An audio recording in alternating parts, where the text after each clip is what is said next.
Hello, welcome back to my channel Kambosdar. Ngayon naman po ating tatalakayin paano maging miyembro ng 4Ps o ang tinatawag na Pagtawid Pamilyang Pilipino program ng gobyerno. At kung bago pa lang kayo sa akin channel, subscribe, like and share at hit ang notification bell para sa mga bago kong video may update po kayo. Let's go!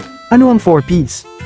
Ang 4Ps ay ang Pantawid Pamilyang Pilipino program, isang social welfare program sa Pilipinas na naglalayong magbigay ng financial assistance sa mga mahihirap na pamilya. Ito ay nagbibigay ng conditional cash grant sa mga benepisyaryo na karamihang nagmumula sa mga rural areas upang matulungan silang ma-access ang mga pangunahing serbisyo tulad ng edukasyon at kalusugan. Sino-sino ang mga nakakakuha ng benepisyo ng 4Ps? Sa Pantawid Pamilyang Pilipino Program 4Ps, ang mga benepisyaryo ay kadalasang ang mga mahihirap na pamilya na may mga anak na nasa paaralan at nagpapabakuna sa mga primaryang bakuna, karaniwang kinokonsidera ang mga sumusunod na kwalifikasyon.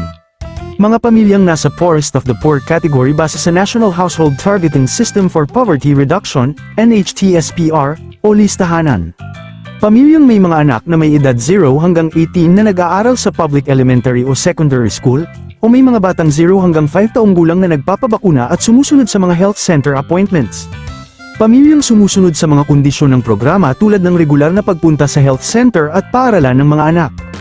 Ang mga kondisyon na ito ay kinakailangan upang mapanatili ang benepisyo mula sa programa. Sino ang nagpanukala ng 4Ps gumawa ng batas na ito? Ang Pantawid Pamilyang Pilipino Program 4Ps ay inilunsad at ipinatupad sa Pilipinas sa ilalim ng administrasyon ni dating Pangulong Gloria Macapagal Arroyo.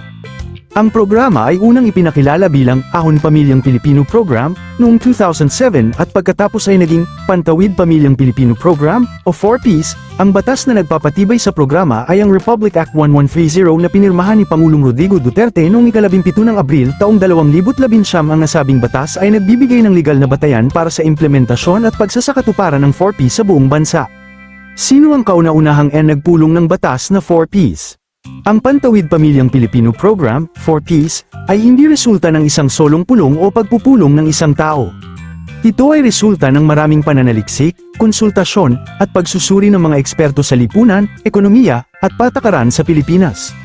Ang ideya ng programa ay likha ng mga ahensya ng pamahalaan, kasama ang mga eksperto sa pagpapaunlad, ekonomista, at iba pang stakeholders sa lipunan. Ang 4Ps ay unti-unting naipatupad at naging batas noong 2019 sa ilalim ng administrasyon ni Pangulong Rodrigo Duterte, ngunit ang proseso ng pagbuo at pagpapalakad nito ay nagsimula noong panahon ng naunang administrasyon ni Pangulong Gloria Macapagal Arroyo. Ano ang naging partisipasyon ni Senador Leila de Lima sa batas na 4Ps? Wala akong natagpuang konkretong impormasyon tungkol sa partisipasyon ni Senador Leila de Lima sa paglikha o pagpapasa ng batas na nagtatakda ng Pantawid Pamilyang Pilipino Program 4Ps. Bilang senador, maaaring nagkaroon siya ng partisipasyon sa pagtalakay o pagsusuri ng mga kaugnay na isyu sa social welfare at poverty alleviation, ngunit walang tiyak na tala tungkol sa kanyang papel sa 4Ps legislation.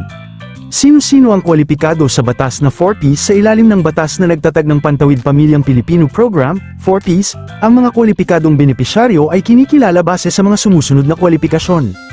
Mga mahihirap na pamilya, ang mga benepisyaryo ng 4Ps ay karaniwang mga pamilyang nabibilang sa poorest of the poor category, ayon sa National Household Targeting System for Poverty Reduction, NHTSPR, o listahanan. Pamilyang may mga anak na nasa paaralan, karaniwang kinakailangan na ang mga benepisyaryo ay may mga anak na may edad 0 hanggang 18 na nasa paaralan sa public elementary o secondary school.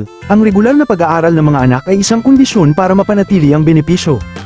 Pamilyang sumusunod sa mga kondisyon ng programa, bukod sa pagpapadala sa mga anak sa paaralan, ang mga benepisyaryo ay kinakailangang sumunod sa iba pang kondisyon ng programa tulad ng regular na pagpunta sa health center at pagpapabakuna ng mga anak.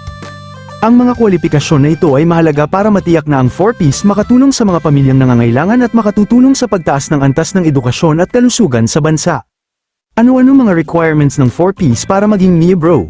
Upang maging miyembro ng Pantawid Pamilyang Pilipino Program, 4Ps, ang isang pamilya ay dapat na tumutugon sa mga sumusunod na pangunahing kwalifikasyon at mga kinakailangang requirements.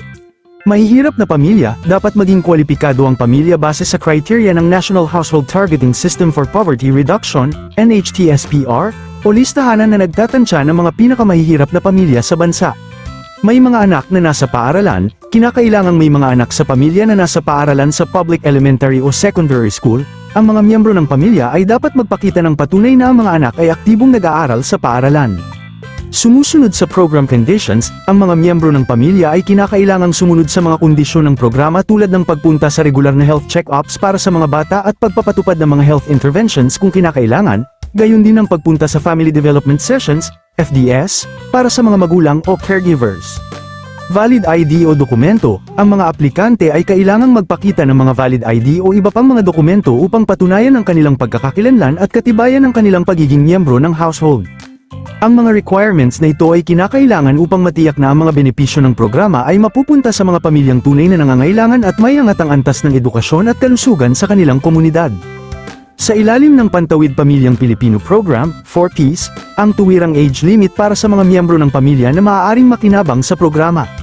Gayunpaman, ang programa ay pangunahing tumututok sa mga pamilyang may mga anak na nasa paaralan sa public elementary o secondary school, kaya't ang mga benepisyaryo ay karaniwang may mga anak na edad 0 hanggang 18 taong gulang. Ang mga pamilyang may mga batang miyembro ay maaaring maging kwalipikado sa programa kung sila ay pumasa sa mga kwalifikasyon ng programa at sumusunod sa mga kondisyon nito.